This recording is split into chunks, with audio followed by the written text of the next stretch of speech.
Tonight, we are going to be discussing a debut novel by Robert Jones Jr. Thank you, Chaya. Ever prepared, as always.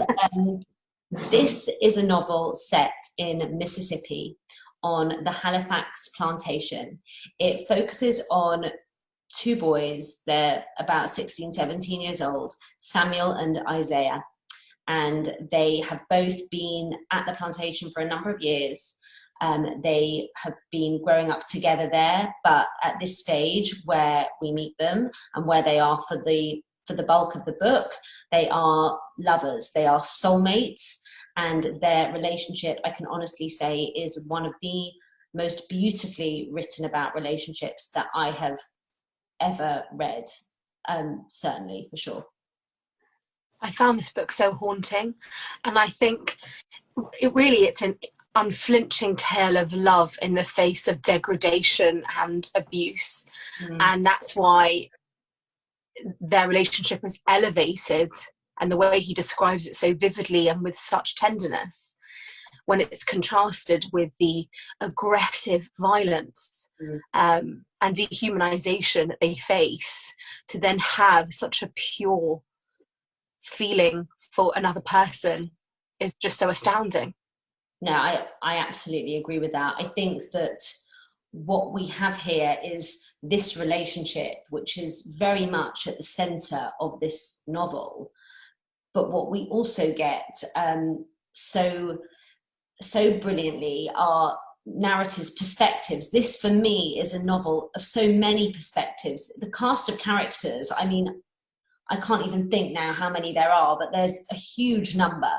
And there's women, men, black, white, slaves, master. I mean, every possible member of the cast is there, all told by this one author, but each voice is so distinct from the other.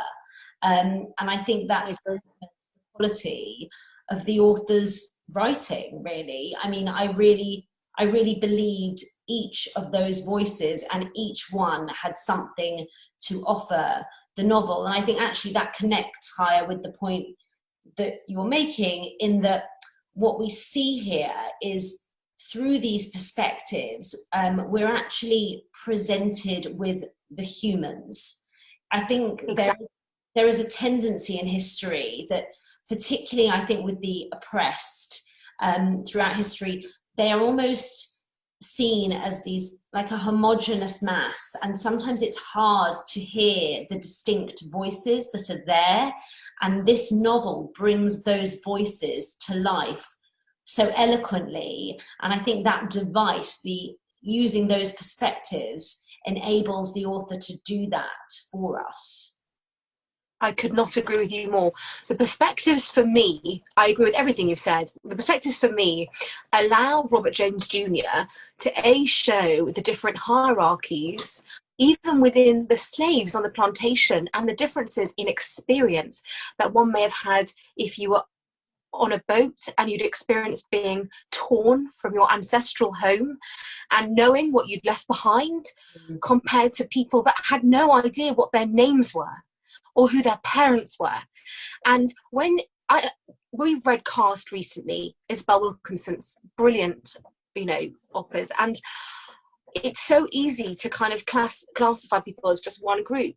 And then when you feel for people and you feel for a character and you attach yourself to a story, when they're facing the abuse that you've read about in general, it becomes so much more heart-wrenching and horrifying.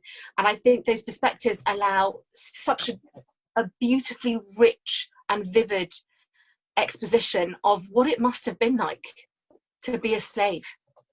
I think that it is worth saying, though, at this point, that this is a book that is, I mean, it's fantastically written, but it is a hard read. There are some, and it should, it should be, exactly. And there are parts of this that are really painful.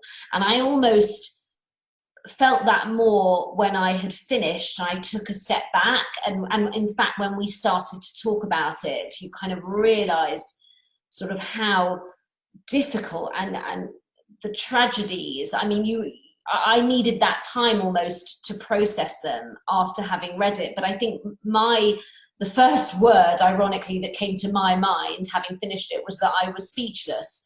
You know, I really did feel that as a reader, that was how this book left me. For me, I think it's you know, Robert Jones Jr. has given a voice to the speechless. He has given a voice to the millions of voices that will never be heard, and they sing through him and through his lyrical prose.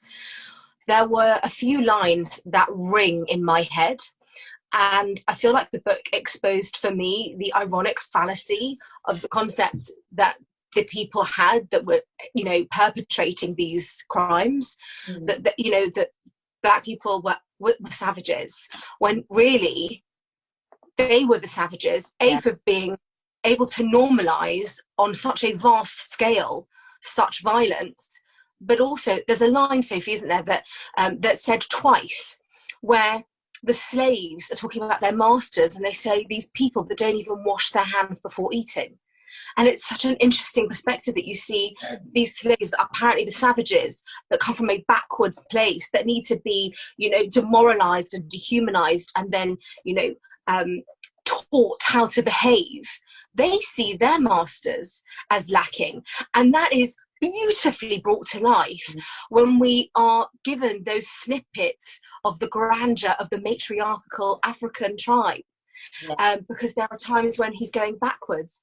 And the fact that they are so progressive, we would see them as so progressive in how they view relationships and gender. You know, that almost matters. They're not progressive, and it's, as you say, like we see them as progressive because we live in a society where we label everything, we categorize, that's just how we do things. But with that, I mean, I often have found sometimes in novels where they're set in two different times, it can be quite jarring. But I felt that this really added, having the Kasongo in there, it was really well done, because you could actually see what life was like prior to the colonizers coming in and basically screwing everything up, saying it very politely here. But, you know, it was the colonizers who essentially brought in homophobia to the Kasongo. Before then, it was, you know, you love who you love, and there was no label on that. That was just how things were. So having that there and shifting between those times really, really adds that message in there, which you pick up on as a reader. I did, certainly. I mean, there was a passage that we felt, I mean, I know that I felt I will be coming back to, and it's one of the main protagonists, and he says, Samuel says, they push people into the mud and call them filthy. They forbade people from gaining knowledge and call them simple. They work people until their hands are twisted and bleeding and then call them lazy. They force people to eat from troughs and call them uncivilized. They kidnap babies and shatter families and call them incapable of love. And for me, I put that somewhere. I want to come back to that again and again, because it just shows what these people went through. They were fighting against. They were like trying to fight a battle. Even when you kind of go back to it, and I think, like, you know, I was saying to you how I really hated Timothy. When we talk about it, I really hate Timothy. Is the son of the family who owns this plantation, and it's just, I really had those feelings towards him. He's a character who you kind of feel that there might be a bit of hope for. He goes up north to study where views on slaves are different, but he comes back and actually to me he's so insidious and his exploitative. Exactly. I think one thing, there are many things that we can say about this book. I think for me there are themes, there are messages, there always are, but I think that one overarching concept is, in fact, love, that it's still there in these most horrific of circumstances, and not necessarily only between Samuel and Isaiah, but also between the other voices that we hear, the love of mothers, the love of lovers. It's there in all its shapes and forms, even with these atrocities that are surrounding the people in this book. And we would recommend everyone to read it because it is just beautiful and jarring and, as I said, haunting, and highest recommendation from us, I think. Yeah, totally agree.